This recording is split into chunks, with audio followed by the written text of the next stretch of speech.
became a credit union member when I was a kid going to Estonian school in the 1960s. At the time, the credit union was looking to increase its membership among both school-age youth as well as their parents.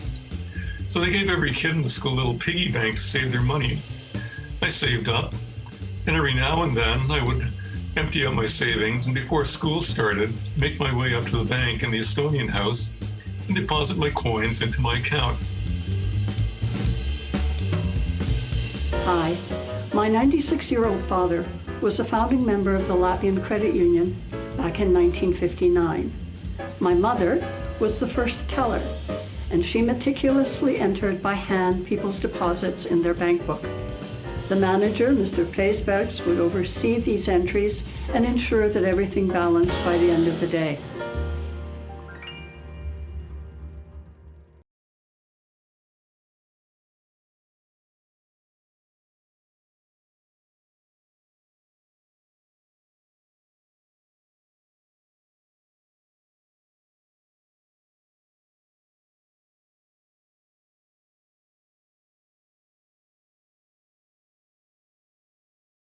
Welcome to Memories of Home, an online concert presented by Estonian Music Week, our series partner Northern Birch Credit Union, and our concert partner Heinsoo Insurance. I'm your host Vincent Teetsov, and for tonight's concert we're presenting a local contemporary classical musician, Erik Kreem.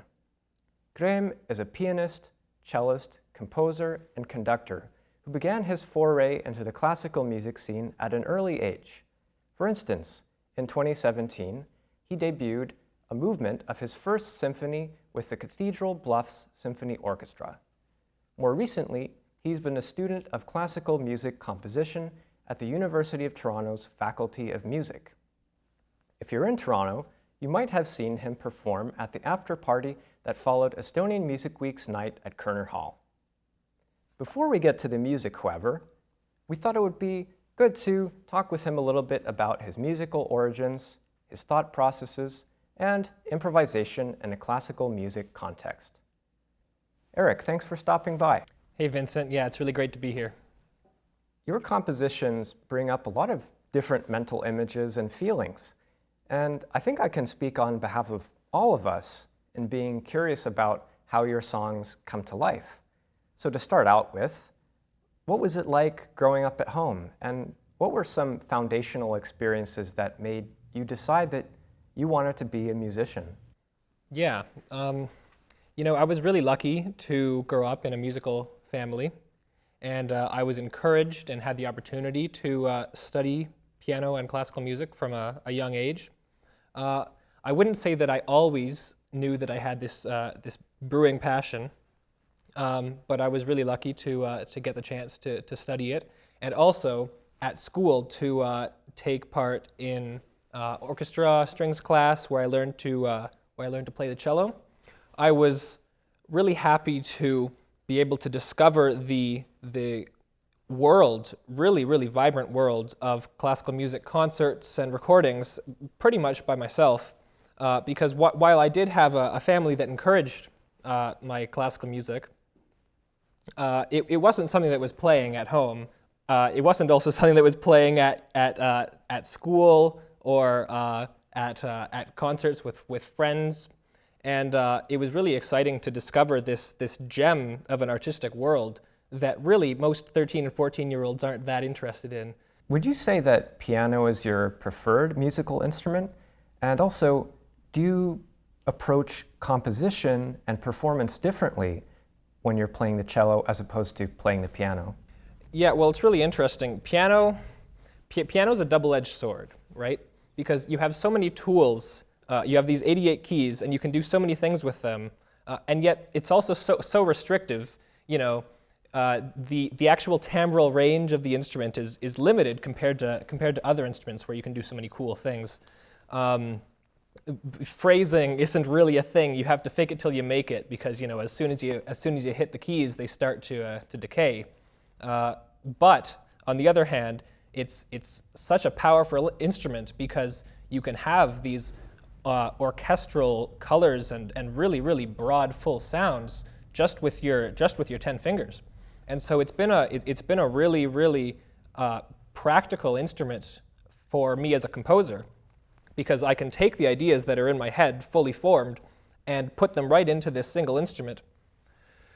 But also, as you mentioned, I play some other instruments as well, one of which is the cello. And there are so many other cool sounds that can be made that the piano can't even touch. And being introduced to those sounds, string sounds, woodwind sounds, percussion, all these different incredible timbres through actually playing these other instruments has been a fantastic and extremely formative experience for me as a performer and a composer. Classical music isn't particularly well known for improvisation. There are some notable examples of aleatoric music in contemporary classical composers, and of course, Baroque musicians like Bach and Mozart might have improvised the second iteration of a melody. But for you, what motivates you to improvise? Yeah, you're definitely right, Vincent. I think it's a real shame that improvisation has decayed away from the classical music landscape. You know, it's been an important part of the development of classical music, the almost deification of the composer as the really the only important artistic force, well, depending on who you ask. But I think it's a real shame that we've lost this tradition of improvisation. And while I wouldn't say that I improvise necessarily in the same tradition as the classical and romantic masters did, I would say that it's a very fresh way for me to experience and express my musical ideas. You know, improvising is very different from composing. When you compose, you think about everything beforehand. You think about the dynamic breadth and scope of the piece. You think of the contour of the entire piece, and you very meticulously work through what the listener is going to experience. My philosophy when I improvise is I just want to realize to the best of my ability the ideas that are going through my head. And while that doesn't necessarily entail planning through the entire artistic and listening experience, it does come naturally, these changes in dynamic contour, because that just comes naturally with the flow of what goes through my head. And well, what inspires me to improvise? For one, it's just realizing what I hear, but also I think it's a valuable sort of thing to share.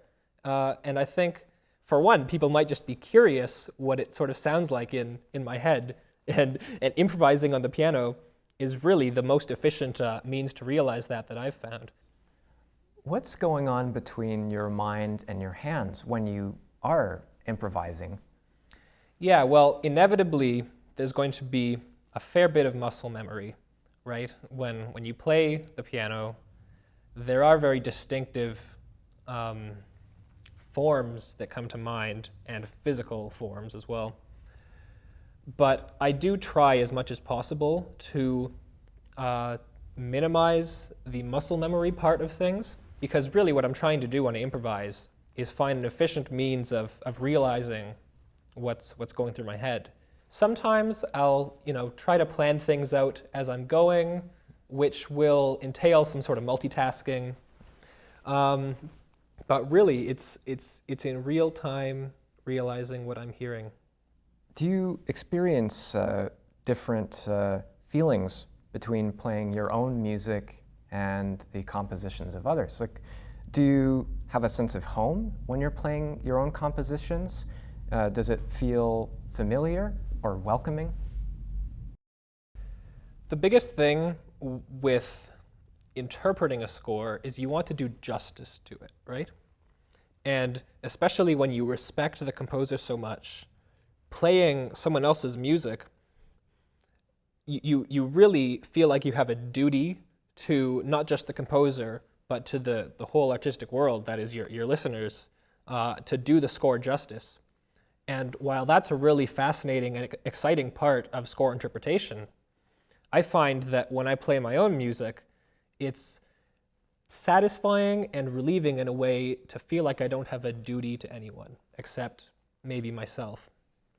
And so when I play my own music, I feel like it can almost be a much freer sort of experience, and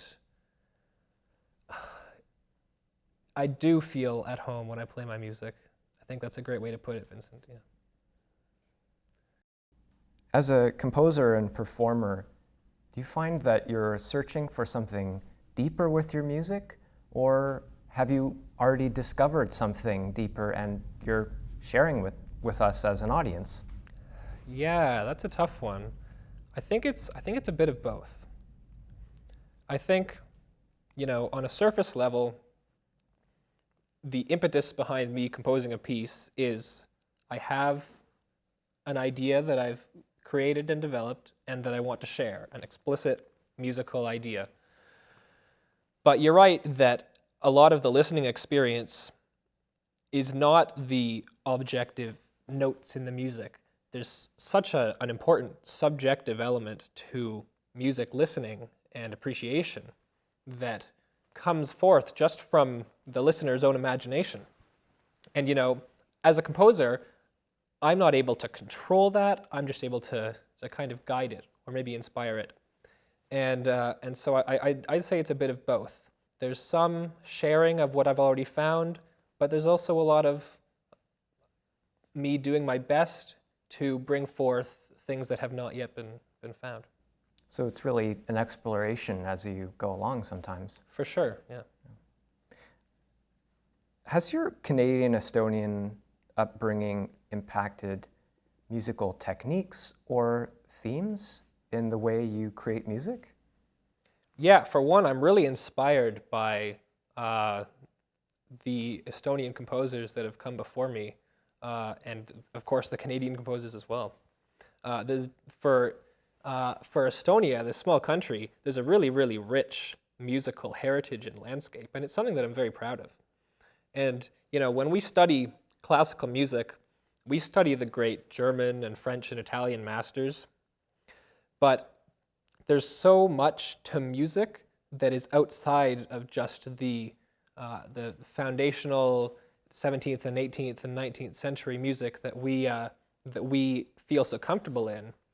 And for me, exploring traditional Estonian music is a great way to sort of come out of my comfort zone, but then of course find a new comfort zone because it's something that I'm very proud to have an intimate connection with. So yeah, I'm very proud of my heritage, and I think it does inspire me. When you're devoting so much time to studying composition at the University of Toronto, do you find among your fellow students that there's a welcoming community of artists? Oh, absolutely. And we don't just make art in a little bubble with just us in it, right? We are part of such a broad community at so many levels. There's the individual, and there's the university community where there are a couple dozen really, really incredible composers who we all learn from each other and have a really great time doing it. And absolutely, there's a very, very welcoming community where I am at the University of Toronto that I'm very lucky to be a part of. As I mentioned before, you've been a conductor for numerous ensembles. What is it that you enjoy the most about conducting, and where would you like to see it go in the future? Yeah, well, conducting is a really interesting thing because when you perform and you interpret scores, there's so much beyond just playing the notes, right? There's so much artistic creation that's involved in performance, and conducting is just that, except you're not hitting any notes, and you've been entrusted by your ensemble to give them artistic advice and artistic direction. And so yes, in the few experiences where I have conducted small and large ensembles, it's been really, really exciting, intimidating for sure, but I'd definitely like to keep it up. I think I have a lot to not to sound rambunctious, but I do think I have a lot to share and I'm excited to see where it goes. One last question. What themes or music theory or techniques do you find most inspiring today? Yeah, well, I really started, and of course continued, as any really any classical musician does, started being inspired by the 18th and 19th century composers. But in the past, just the past really year or so, I've really been fascinated by and enjoying the music of the minimalist niche. And it's already started to inspire my compositions, music of Philip Glass and Steve Reich and their contemporaries. I'm already noticing that my music is going in a direction away from, and I would certainly hope so, away from something that you would say sounds just like it could have been written 200 years ago. But it's not just because I'm not satisfied by that. It's because I actually do want to pursue the musical direction that best suits me. You know, a lot of our goal as composers, as young composers especially, is to discover our own, personal voice. Because I think it's in there somewhere. I don't know if I found it yet, but I am starting to be inspired by the great 20th and 21st century composers, and it's been a really, really exciting experience.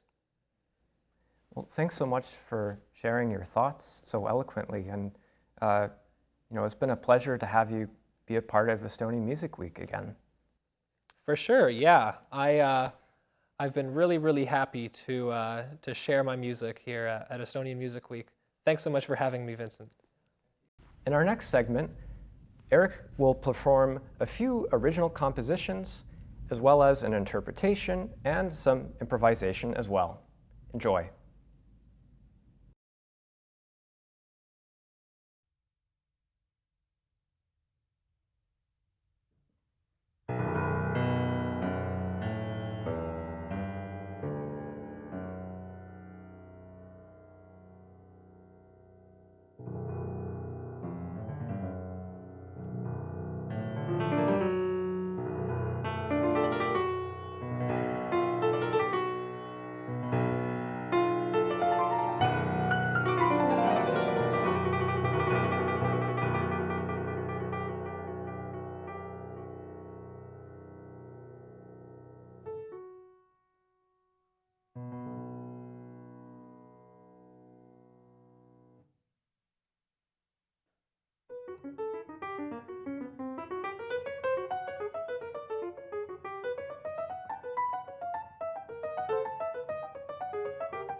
To everyone watching from home, thank you for tuning in to this final installment of Memories of Home. To make more shows like this possible in the future, please consider making a donation to Estonian Music Week. And until we see you again, stay safe out there. Head õhtut. Good night.